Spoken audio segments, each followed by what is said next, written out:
Okay, I think that's good. I was trying to like, in the beginning, I was trying to bring out a southern accent, but I was like, it wasn't working. I mean, I thought it was great. Either way. Okay. I I want to make sure I can see you. I don't know if I could say every word in the southern accent. I will try. Okay. I mean, I was just driving down the street. Should I try it? You feel confident. You do you. Also, I ended up using your real name. But It's okay. We'll just roll with it. It's Yeah. more natural. All right. Yeah. I'm gonna use my normal voice if we just go by Ariel. Okay, perfect. Come in. Ariel Lee? Yes. Hi, Ariel. My name is Kaitlyn Duchien. I'm the social worker here at the hospital. Do you mind if I come in for a couple minutes? Come on in. Great.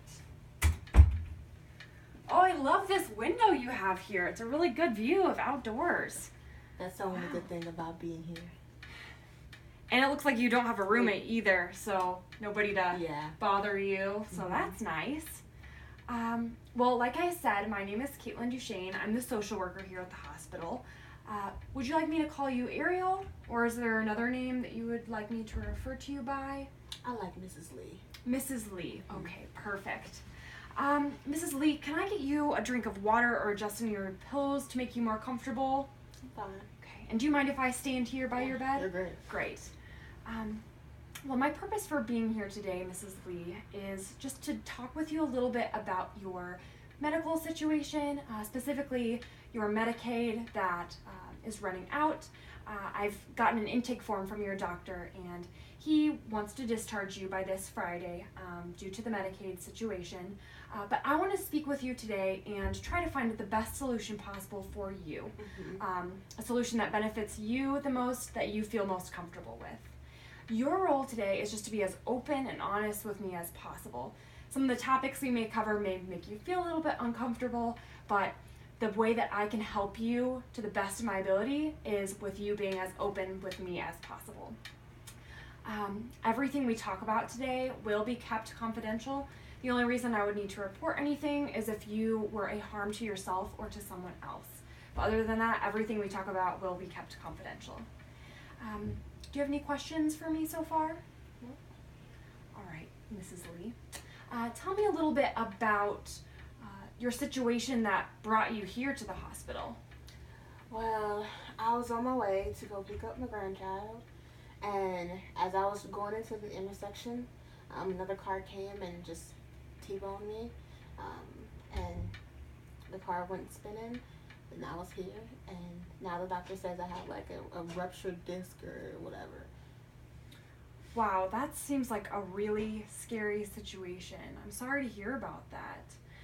And according to the intake forms that I did get from your doctor, it says you do have a ruptured cervical disc. However, on the intake form, your doctor said it doesn't require surgery at this time. You'll just need some healing and some bed rest and some other maybe physical therapy type of care. Tell me a little bit more about your home life. Well, my daughter and her husband just moved into our house. They have 2 kids of their own. They just lost their house, foreclosure, and so they moved in. My son is currently living with us as well.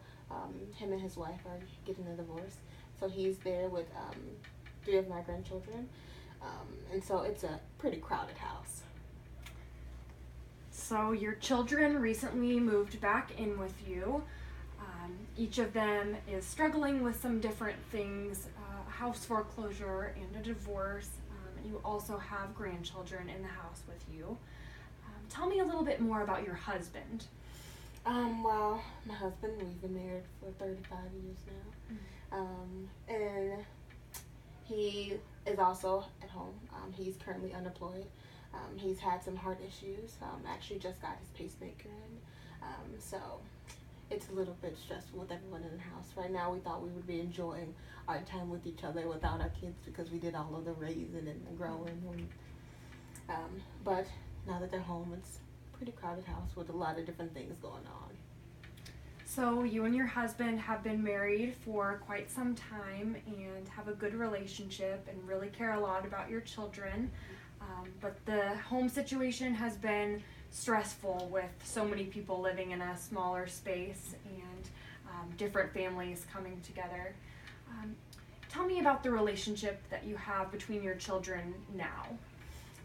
Well, currently, it's good. They're all going through their own different things, and so it kind of adds a little bit of stress to it. My daughter works nights.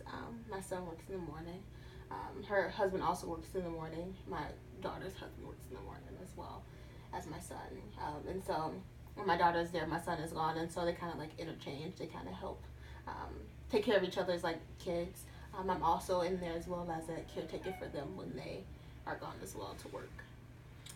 So your family seems to work really hard to be supportive to each other, even though they're all busy with different jobs and schedules.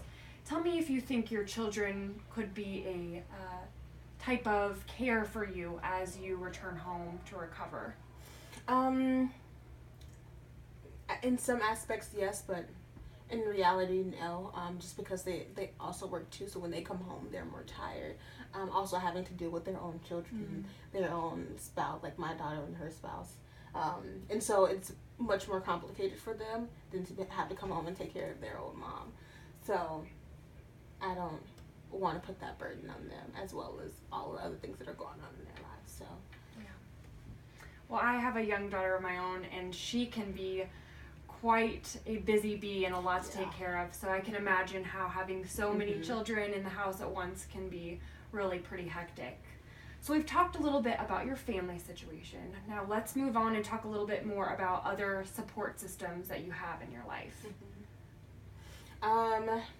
Support system. I have a couple of friends who live. One lives in Texas. Another lives in Ohio. Another lives in Louisiana. So when we all come together, it's always a beautiful time. I also have some girls I meet for a small group at my church. And I also have some of my friends that we do bingo together. Bingo? Yeah, it's fun. You should try it. Yeah, so they're kind of like my support system. They keep me going, keep me happy. Well, it sounds like you have some great friendships. Some are more distant, but they still provide you joy and a good time when you guys are together. And you also have some ladies at the church that you get together pretty regularly for a small group. And they seem to be able to provide you that friendship and unity that you need. Tell me if you think those ladies at the church could possibly be of assistance to you in your recovery process at home. I think my church would definitely, like, because of all of this happening, will come together and surround me and support, but also like me knowing that there's still a lot of things like going on. Like we have the church bakery coming up and some different like programs that are coming up, and so everyone would try to do as much as they can, but I don't think they can be like the full support.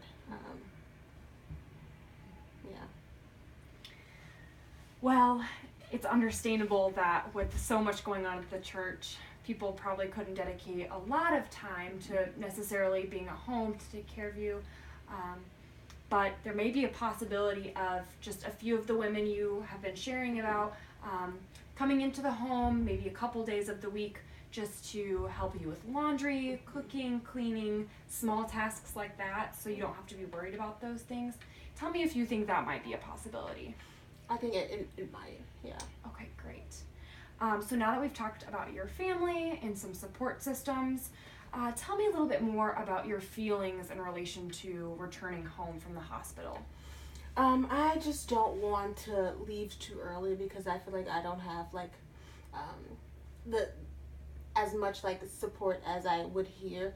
Just having like actual doctors being ready, like if something goes wrong, because I'd rather be safe than sorry, you know. And so making sure that I'm here, I just think will make me more comfortable so that I can be at my best self when I go home, because I would like to live a little bit longer. I know other people who have been in the hospital with different injuries have felt the same way, really nervous about returning home, fearing that they aren't in a good enough place to be back in that environment, and they won't have the resources that they need, the professional care there. I do want to reassure you that we do have some options that can help give you a peace of mind in that situation so that you won't be returning home empty-handed. So something that I think would be a great possibility for you is something called a visiting nurse, who actually is a registered licensed nurse who visits you at your home. This is taken care of through Medicaid, which I believe you do have, and I can definitely look into that and make sure that is a benefit for you before our next meeting. So that would be able to provide you the medical care and attention that you need in the comfort of your own home to help speed up the healing process, so you won't be in the hospital longer than you need to be. Is that like one of those homemakers? A couple of my friends had some homemakers, and it just didn't go well. Either they weren't doing what they were supposed to be doing, or that they were late. And I just don't want to go through, and like with me healing, with a lot of drama from homemakers. You know. Well, I'm so sorry to hear about those experiences with your friends. As far as my experience is concerned, I've never heard of an issue with these registered nurses. Like I said, they are nurses, just like the nurses who are here at the hospital who have been taking care of you. They are very well trained. They are professionals. So their sole responsibility would be to come into the home, be sure that you are taking the medications that you need, making sure that you're improving on your recovery process as you should be, and just making sure that you have everything that you would need, like you do here in the hospital, but in your home environment setting. So tell me if that seems like it could be an option for you. Okay, it sounds better. Great. Another option that I know could be a possibility to be provided through your Medicaid is something called Meals on Wheels. So this service provides hot, home-cooked meals to your home, so you don't have to worry about cooking for yourself and for your family during your recovery process. Tell me if that seems like it could be a good option for you as well. Are those meals like diabetic friendly? Because I have diabetes. Definitely. I know Meals on Wheels does a great job of catering its services to the needs of the person that they are delivering the food to. So if that seems like an option for you, I can make some connections and ensure that you are getting the food that will be healthiest for you and will fill your stomach, but also help you in the recovery process as well. Do I get to pick my meals? Because I don't just like everyone just cooking and making whatever they want for me, because I like to cook my own food. That is definitely understandable. As far as I know, I do know that they work to cater to the needs of the people that they are serving. I'm not fully aware of how much say that you can have for each of those meals, but before our next meeting, I will gather that information and bring it back to you so you can know exactly what kind of services you would be getting if you decide to go with that option. We also talked earlier about how the ladies in your small group at your church could maybe come into your home and take care of some other just housework type tasks. Tell me if you think you could get in touch with some of those ladies in the next couple of days to see if they could be of help to you. Yeah, I can call them. I can also call my pastor, and he can send out like an email to the whole church body. Oh, that would be great. Having that support is really encouraging during some more stressful times in life. So I'm glad to hear that you have that. Well, it looks like we're coming to the end of our meeting today. We've talked about a lot of great things, and I feel like we're really making progress towards getting you home and getting you in a more comfortable environment. So we talked a little bit about your home situation, your family environment. We talked about some support systems that you might have. And we also talked a little bit about the feelings that you're going through in that process of going home. And lastly, we talked about some options through your Medicaid that could help you in that home process in getting recovery. Tell me if you have any more questions for me or concerns today. Because my husband is unemployed too, like does that help us like get anything like with Medicare or anything like that? Or is it just solely based on me and my health? Sure. Well, I do know that because you are unemployed, you will definitely receive Medicaid benefits. I can look into his situation and see if there are any additional benefits that can come with his unemployment as well. So definitely, if that's of interest to you, I can look at that information and bring what I find back to you in our next visit. And I'm thinking I will stop in either today or tomorrow to talk about all these options, get some things settled down for you before your discharge on Friday. Okay. Tell me if there's anything else you would like to talk about today before we head out. Nothing that I would like to talk about. But on your way out, can you tell the nurse to make sure that she closes the door when she leaves and bring me some extra socks? Extra socks in the door. Yeah. Got it. Well, is there anything I can do for you before I go? Nope. Well, I do want to say that I love that scarf on you. Very beautiful. And I'm impressed that you are able to look so fabulous even when you are in a hospital. Well, I was voted best dressed in my high school years, so I bet. I have can a little see bit it. of style. Yeah, absolutely. Well, Mrs. Lee, I really enjoyed talking to you today, and I will expect to see you again sometime today or tomorrow or the next day. Okay. All right. Enjoy the rest of your day. Thank you. Bye. All right. That was really good. That was much better. I felt like, on my part, felt more comfortable overall.